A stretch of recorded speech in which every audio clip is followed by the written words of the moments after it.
Hello, salut les mamans solo. Dans le podcast d'aujourd'hui, nous allons voir ensemble pourquoi créer une épargne pour les enfants. Alors dans ce podcast, je vais aussi te parler de ma propre expérience en tant qu'enfant. Je me place en tant qu'enfant là et pas en tant que maman.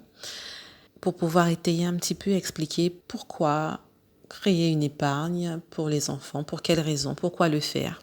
Déjà, bienvenue sur cette chaîne, je suis Leslie. Et je suis ici parce que il me tient à cœur d'aider les mamans solo comme moi. J'ai l'intime conviction qu'à travers 3 piliers que sont les finances, le bien-être et les enfants nous concernant, que notre communauté va pouvoir se réaliser et s'épanouir. Bien sûr, si tu veux faire partie de cette communauté et de ce processus d'épanouissement, je t'invite à t'abonner à la chaîne et à activer la cloche pour être informé des prochaines vidéos ou podcasts. Alors pourquoi créer une épargne pour les enfants? Une épargne pour les enfants peut servir souvent, beaucoup de parents disent qu'ils créent une épargne pour passer le permis puisque c'est un coût.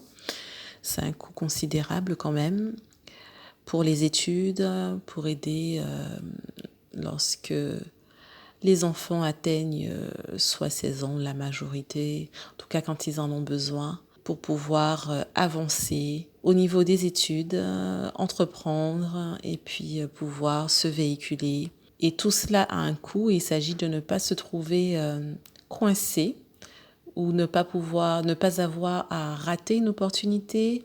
Et cela permet d'être serein tout simplement par rapport à l'avenir des enfants. Alors moi, je préconise de le faire dès qu'on le peut. Et ne serait-ce que mettre un petit peu ce qu'on peut. Que ce soit 5 euros, que ce soit 10 euros, que ce soit 20 euros, que ce soit 30 et plus mensuellement pour les enfants de côté. On fait en fonction de sa bourse, bien sûr. Mais le faire. Ne pas se dire, mettre que 10 euros, ça sert à rien. Non, ça sert puisque 10 euros pour un enfant quand on commence et qu'il est en bas âge, cela fait quand même représente une petite somme lorsqu'il arrive à l'âge de 16 ans. Donc on fait en fonction de ses capacités et puis du coup on le déduit directement du budget mensuel. Je t'invite à aller voir ma vidéo sur les raisons d'épargner, 5 bonnes raisons d'épargner. Donc on prend l'habitude dès le début de mois de pouvoir mettre une petite somme de côté pour son ou ses enfants. Plus on commence tôt, bien sûr, mieux c'est.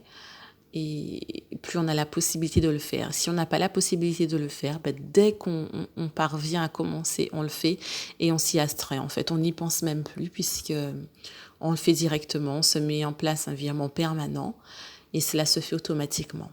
Alors, de mon expérience, pour pouvoir étayer cela, quand je suis arrivée à l'âge de faire mes études,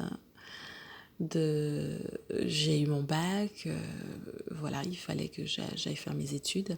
Il s'est posé cette question qui a été assez stressante de comment faire entre les déplacements, entre le coût de la formation, puisqu'il ne s'agissait pas d'une formation gratuite, totalement gratuite, mais c'était une école privée.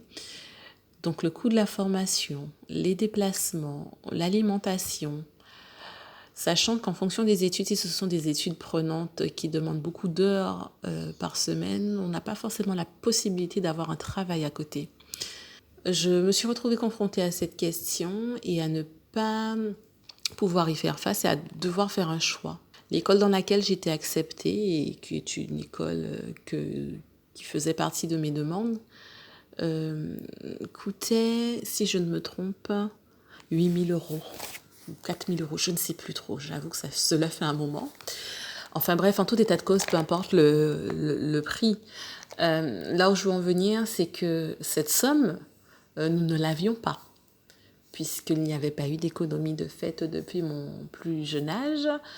Et du coup, le salaire de mes parents ne permettait pas de pouvoir payer cette somme, même en plusieurs fois. Alors c'est soit je laissais passer cette opportunité puisque j'étais prête à accepter dans l'école, ou soit la solution a été de faire un prêt bancaire, un prêt pour mes études. Alors un prêt qui m'a servi, il m'a vraiment servi, j'ai pu faire ce que j'avais à faire au niveau des études, au niveau de mes déplacements, etc. Au niveau alimentaire, mes parents m'aidaient, donc c'était des semaines que j'avais très chargées quand même. Mais lorsque j'ai commencé à travailler, vu que mon salaire n'était pas, en tout cas j'étais en région parisienne, les mensualités de ce crédit bancaire m'amputaient une bonne partie de mon budget. C'est-à-dire que lorsque mon salaire arrivait, vu que j'étais en région parisienne, j'avais un loyer quand même, je dirais pas conséquent, mais bon voilà, qui lorsqu'il sortait, il me restait difficilement de quoi vivre. Mais en plus, lorsque mon crédit étudiant tombait à ce moment-là, pendant quelques années, c'était pour moi une vraie épine dans le pied. Et c'est la raison pour laquelle je me suis fait la réflexion que lorsque j'aurai des enfants un jour, j'essaierai au maximum d'économiser pour ne pas qu'ils se retrouvent dans cette situation. Parce que débuter la vie, avoir un travail, on a envie un peu de profiter, de sortir avec les copines, de faire un minimum de choses. Puisqu'on a un salaire désormais, on est indépendant, etc. Et on peut se retrouver amputé d'une partie puisqu'on a eu à faire un prêt étudiant.